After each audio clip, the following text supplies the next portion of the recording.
The Yukon is a dangerous place. You never know what's coming.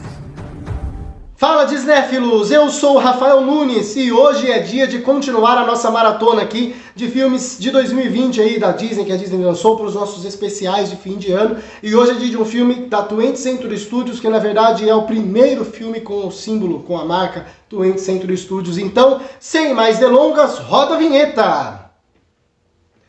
The Call of the Wild, ou O Chamado da Floresta. Por que tem um cachorro latindo? Só porque tá no vídeo? Não é pra você participar do vídeo. Você não é o... Como é que é o nome do cachorro? Buck? Ah, tem nada a ver com Buck. Como é que é o nome do cachorro? Troll, sei lá. Chamado da Floresta estreou no início desse ano. É um grande fracasso de bilheteria. Na verdade, a Disney não fez questão de fazer marketing nenhum para esse filme, que é muito triste, porque é um filme que merecia um pouco mais de prestígio. Na verdade, se a gente for parar para pensar, esses últimos filmes aí da 20th Century Studios que a Disney vem lançando, a maioria deles, a grande maioria deles, são descartes. X-Men Fênix Negra, esse próximo aí, O Mensageiro do Último Dia, o Novos Mutantes, esse O Chamado da Floresta e tantos outros filmes. Tem filmes que nem saíram para os cinemas, como Wendy, Downhill, que inclusive vão ter crítica no canal também. Então foi um período aí de vários descartes da Disney com os filmes da 20th Century Studios, e talvez um dos descartes que mais tenha doído em mim, porque era um filme que eu vi muito potencial, é O Chamado da Floresta. O Chamado da Floresta teve um orçamento de 135 milhões de dólares e arrecadou só 107, ou seja, um grande fracasso aí, e para um filme que, se tivesse sido vendido da maneira correta, poderia ter tido um bom desempenho. O filme é dirigido pelo diretor Chris Sanders, que é conhecido pelos trabalhos na Disney como Lilo e Stitch e também por trabalhar na DreamWorks com filmes como Os Croods e Como Treinar o Seu Dragão. Então ele tem experiência com animações. Não sei quantos longas ele dirigiu, quantos longas de live action ele dirigiu, não prestei atenção nisso na hora que fui pesquisar.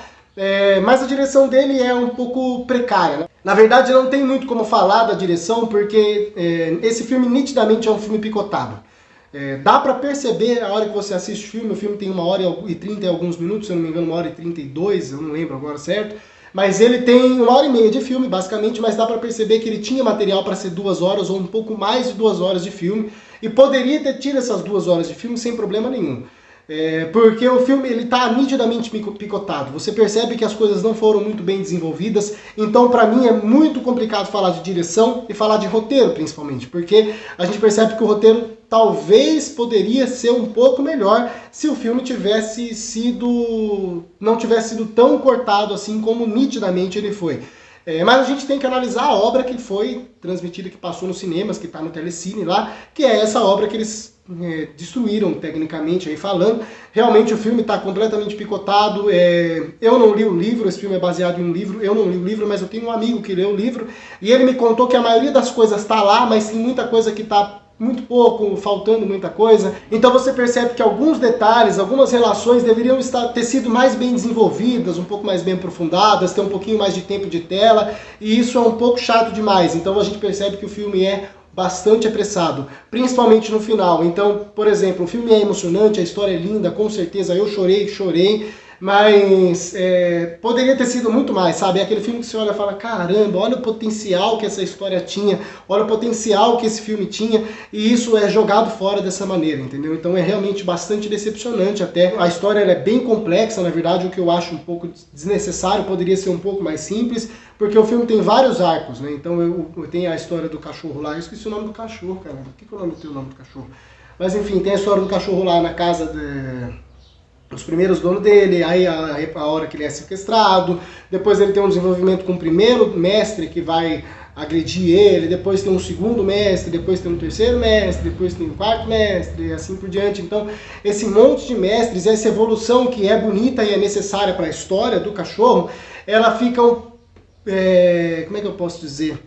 Ela não se desenvolve bem, o ritmo não é bacana, então fica uma história um pouco truncada. Eu não sei se isso é culpa da montagem, eu não sei se isso é culpa do tanto que o filme foi cortado, então eu senti um pouco o filme não indo pra frente, sabe? O filme indo e parando, começando de novo, indo, parando, começando de novo, indo, parando, e isso me cansou um pouco na experiência. Então, resumindo bastante, não dá pra elogiar o roteiro, não dá pra elogiar a direção. O que dá para elogiar é a direção de fotografia. Visualmente o filme é muito bonito, também a direção de arte, né?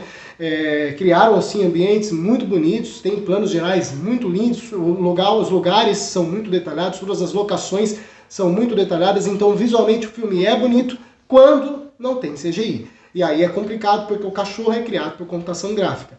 Então você tem aqueles momentos, existem alguns momentos no filme, são realmente alguns, onde os cachorros convencem e você realmente acredita que ali tem cachorros. Agora, na maioria do filme, aqueles cachorros incomodam bastante, principalmente quando estão em interação com os humanos. Então tem alguns problemas do tipo proporção, tem alguns problemas da sombra não estar combinando com o cenário, e isso incomoda bastante. E aí você acaba saindo do filme, você acaba perdendo a imersão porque você percebe ali que o CGI está mal feito, então você desliga do filme até você ligar de novo, isso atrapalha em você embarcar naquela história, então isso é uma coisa que pesa contra o filme também. O CGI ser um pouco precário. E isso é um pouco mais decepcionante quando você pega o filme e percebe que ele é um filme de 135 milhões de dólares. Caramba, aonde enfiaram 135 milhões de dólares, né? Dava para fazer coisas muito melhores com esses 135 milhões. A gente tem filmes aí nessa média de orçamento que são desastres absolutos da Disney. Dá para citar aqui o Artemis Fowl, por exemplo, dá para citar Uma Dobra no Tempo, que não tem necessariamente animais ali. O Artemis Fowl tem até algumas coisas de bichos, assim, seres, mas Uma Dobra no Tempo não tem. Mas enfim, tem muito CGI nesses dois filmes, e o CGI, com esse orçamento mais ou menos na mesma média, convence muito bem. A gente tem ali um filme Togo, do Disney Plus, que também tem bastante efeito visual, e o efeito visual convence mais do que o efeito aqui chamado da Floresta, com um orçamento muito menor, menos da metade do orçamento. Então é realmente muito decepcionante. Tem uma cena no terceiro ato, uma explosão no terceiro ato, que ela é ridícula visualmente, e principalmente quando você percebe que eles usaram 135 milhões para fazer uma explosão tão mal feita daquela, que poderia ter sido feita até com efeitos práticos, eu vou assumir aqui, viu? Bota um Michael Bay da vida, que adora explodir as coisas, ele faria essa explosão com efeitos práticos com muito menos dinheiro, com certeza. Então realmente, o filme é lindo quando não tem CGI, quando tem CGI é decepcionante. No que diz respeito ao elenco, Harrison Ford, obviamente, é o grande destaque do filme, como protagonista ao lado do cachorro. Na verdade, o protagonista é o cachorro, a história é sobre o cachorro. O principal arco é o arco do cachorro, e o arco do Harrison Ford também é um arco ali secundário, quase que protagonista. Ele tem ali alguns problemas, então o personagem do Harrison Ford aborda temas como uns pais perdendo um filho, aborda temas como o alcoolismo, a depressão e essas coisas, e isso é muito bacana e é até bem abordado pelo filme. Eu acho que poderia ter sido abordado de uma maneira um pouco melhor, mas o filme trabalha bem, tanto esses dois temas, principalmente o tema do alcoolismo, você entrar em depressão ou você ter algum problema assim, e você acabar afogando essas mágoas aí no álcool. O filme trabalha um pouco bem isso aí, eu gostei do jeito que o filme desenvolveu isso, e o Harrison Ford tá sensacional, ele tá muito bem no filme, ele é o que mais aparece em tela, então eu gostei bastante dele. Outro que eu gostei bastante é o Omar Sy, eu não sei se assim fala o nome dele, Omar Sy, Omar Sy, sei lá, ele é um italiano, né? Ou francês? Acho que é italiano. Não sei, bota aqui se ele é italiano ou francês, porque eu sou burro, eu esqueço de anotar essas coisas, gente, desculpa. Mas enfim, ele é um negão que também é muito bom, ele é muito carismático. Na verdade, o ator, ele começa muito bem e o carisma do personagem dele ajuda pra caramba. No final, quando ele precisa de um pouco mais, no final do arco dele, que ele precisa de um pouco mais de drama, passar um pouco mais de emoção e de tristeza, aí eu sinto que a atuação dele fica um pouco mais teatral, sabe? Fica um pouco mais teatro de escola e isso me tirou um pouco do personagem. Eu falei, pô, ele tava tão bem. Esse choro dele no final, essa despedida dele aqui no final foi muito fraca, então isso me tirou um pouco do filme. Só que o carisma do personagem dele, todo o desenvolvimento dele, me fizeram manter o amor pelo personagem e eu acabei considerando ele muito bom no filme também, o que é o contrário do personagem do Dan Stevens, que inclusive é o Príncipe Fera do live action da Bela Fera, que nesse filme aqui tá ridículo e com certeza ele destrói o filme nos momentos em que ele tá em cena, porque ele é tecnicamente um vilão, dá pra chamar ele de vilão, um antagonista principal assim, e ele atua de uma maneira tão ridícula, ele é muito caricato, ele faz cara de mal, ele quase grune assim. Eu acho que ele tava imaginando que ele tava atuando em A Bela e a Fera, não O Chamado da Floresta. Porque ele não parece um cara mesquinho procurando dinheiro, ele parece um cachorro com problema, com doença. É ridículo, ele tá muito mal mesmo. Então, assim, é um personagem que poderia ter sido muito bom, um personagem que poderia oferecer muita ameaça, até oferece alguma ameaça, mas a ameaça que ele oferece é por causa do roteiro, por causa da história e até por causa do Harrison Ford. Não por causa do Dan Stevens. Para mim, o Dan Stevens está ridículo, digno de Framboesa de Ouro. É uma das piores atuações que eu vi, principalmente no ano de 2019. Aí ele compete ali com aquela menininha do Dumbo para ganhar dela, porque realmente ele tá ridículo. Gente, ele destrói o filme. Poderia botar o meu irmão pelado em cima de um cavalo para atuar no lugar dele, que estaria muito melhor do que ele.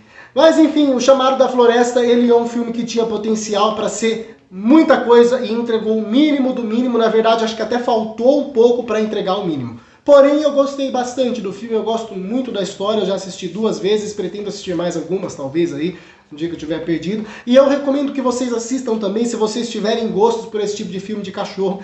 A história é muito linda, o livro também dizem que é muito lindo, então se você tiver a oportunidade de ler o livro, nem veja o filme, leia o livro, porque tá na minha lista ler o livro Chamado da Floresta, porque realmente a história é muito emocionante, muito marcante. Eu gostei muito do filme por causa da história, mais porque a gente percebe como a história tinha potencial para ser alguma coisa boa do que pelo que o filme entrega de bom em cima dessa história. Então sim, o filme é um pouco decepcionante, mas eu vou ser bastante generoso com o filme aqui e vou dar uma nota 6 para O Chamado da Floresta. Poderia ter sido um 5, poderia ser até um 4, mas pelo que eu gostei do filme, pelo que eu me identifiquei com o filme, acabei saindo da sessão das 2 vezes que eu assisti bem alegre, vai aqui uma nota 6. E agora eu quero saber a sua opinião aí. Você já assistiu O Chamado da Floresta ou ainda não? Deixa aí nos comentários se você gostou, se você não gostou, ou se você está ansioso para ver o filme aí, se você concorda comigo, beleza? Vamos interagir.